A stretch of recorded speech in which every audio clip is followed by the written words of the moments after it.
มาเบิ่งกันทุกคนว่าโตแถวห้านกับข้าวกับปูเขาจะใช้เวลาเท่าใดจึงชีได้กินที่จริงนะห้านอยู่ทางไหน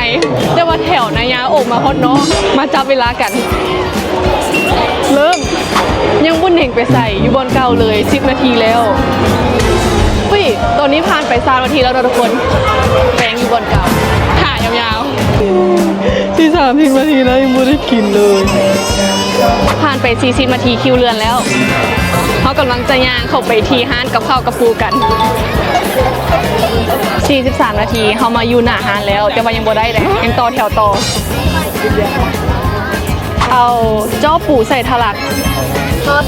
ทอด1 สูตรโดย52 นาทีเขาได้สั่งแล้ว